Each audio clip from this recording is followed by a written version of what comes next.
আমি জানি তোমার সাথে যেটা ঘটেছে সেটা ভীষণই দুঃখজনক।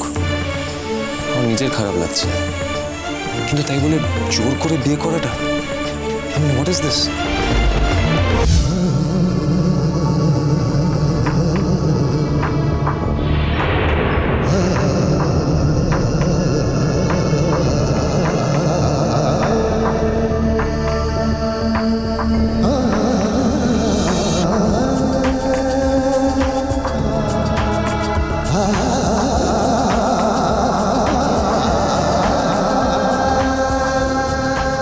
রোশনি, এটা ঠিক হচ্ছে না, এটা একদম ঠিক হচ্ছে না।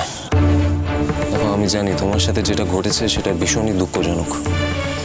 আমার নিজের খারাপ লাগছে, কিন্তু তাই বলে জোর করে বিয়ে করাটা, I mean, what is this? আমি শুধু তোমাকে হিউম্যানিটেরিয়ান গ্রাউন্ডে হেল্প করেছি, কিন্তু এটা ভুলে যেও না যে আমার সঙ্গে গরিমাও রয়েছে। এই বিয়েটা হতে পারে না। আপনি একদম ঠিক বলেছেন, কিন্তু বিশ্বাস করুন আমি চাইলেও এখন কিছু করতে পারবো না। এদের কথা না শুনে যদি আমরা এখন এখান থেকে পালিয়ে যাই, রাজেশের লোকজন আসার আগে এরাই আমাদের মেরে দেবে। আমি এখানে থাকি, আমি এখানকার লোকেদের চিন্তা ভাবনাগুলো জানি। আপনি আমাকে ভুল বুঝবেন না প্লিজ। আপনি শুধু এখান থেকে আমাদেরকে বেরোতে দিন, তারপর আমার আর আপনার রাস্তা আলাদা।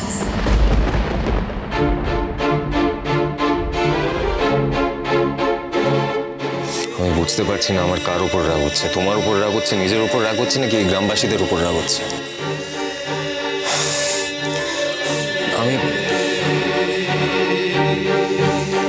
আমি তোমার সিচুয়েশনটা বুঝতে পারছি, কিন্তু বিয়ে করাটা একটা সলিউশন না। I mean, this is not possible. এটা হতে পারে না। আমি কি করবো তাহলে আপনি আমাকে বলে দিন। মুহূর্তের মধ্যে আমার জীবনটা ওলটপালট হয়ে গেল। মা চলে যাবার ধাক্কা সামলানোর আগেই সবটা এলোমেলো হয়ে গেল। কি বলবো গরিমাকে যে আমি রোশনাইকে বিয়ে করছি? আপনি কালকেই ফিরে যাবেন, আপনি এইটুকুই বলুন না। তুমি কি বলতে চাইছো? আমি গরিমাকে মিথ্যে কথা বলবো? তোমার মাথা ব্যথা খারাপ হয়ে গেছে নাকি? আমি আজ পর্যন্ত গরিমাকে কোনোদিন মিথ্যে কথা বলিনি রোশনাই। বিয়েটা কিন্তু আমিও নিজের ইচ্ছে করছি না, এটা একটা নাটক। আমি আপনাকে কথা দিচ্ছি, আপনার আর গরিমা দিদির জীবনে এর জন্য আমি কোনো চাপ পড়তে দেব না। এটা তো শুধু একটা নাটক। আপনি গরিমা দিদিকে বলুন আপনি কাল ফিরে যাবেন।